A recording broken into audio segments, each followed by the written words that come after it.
ఇత్తడి బిజినెస్సు, వీటికి సంబంధించిన ఏదైనా వ్యాపారం చేయొచ్చు.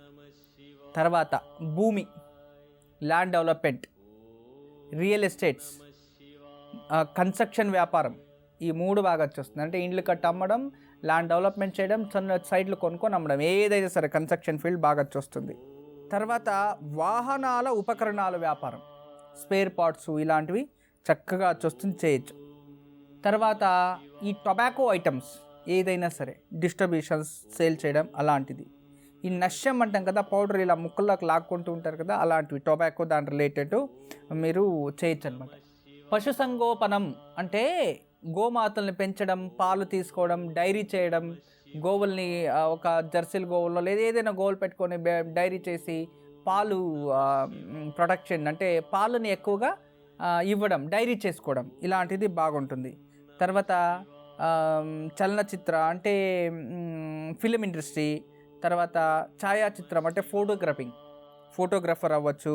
తర్వాత రత్నాల వ్యాపారం, తర్వాత ఆభరణాలు అంటే గోల్డ్ జ్యువెలరీస్ వ్యాపారం, సౌందర్యవర్ధకాలు, మేకప్ సెట్లు, మేకప్ సంబంధించింది, కాస్మెటిక్స్ ఇలాంటివి చేసుకోవచ్చు. తర్వాత ఫలపుష్పాలు వ్యాపారం బాగా వచ్చేస్తుంది. వాహనాలు ఏదైనా, ఇప్పుడు అందరికి కూడా వాహనాలు చేయాలి, తీసుకోవడం, అమ్మడం, కొనడం, అమ్మడం ఇలాంటివన్నీ వచ్చేస్తుంది. తర్వాత ఇంపోర్ట్ ఎక్స్పోర్ట్స్ ఇలాంటివి వచ్చేస్తాయి. కొరియర్ బిజినెస్, వీటికి సంబంధించిన ఏ వ్యాపారం చేసినా మీకు లైఫ్లో పైకి వస్తారు. అంటే వ్యాపారం, బిజినెస్ అంటే ఇలాంటివి వచ్చి ఉండాలి. అర్థమైంది కదా? వీటిలో ఏది చేసినా మీరు సక్సెస్ఫుల్ అన్నమాట. అందుకే జీవితంలో మనకు అచ్చొచ్చే వ్యాపారాలు తెలుసుకొని మనం చేస్తే త్వరగా ఉన్నత స్థానానికి వస్తాం.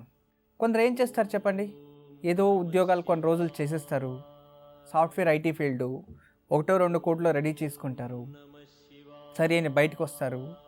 బయటకు వచ్చేసి ఏదో చేసేయాలి అనుకొని ఏదో చేయడానికి పోతారు, అన్నీ నష్టపోతారు.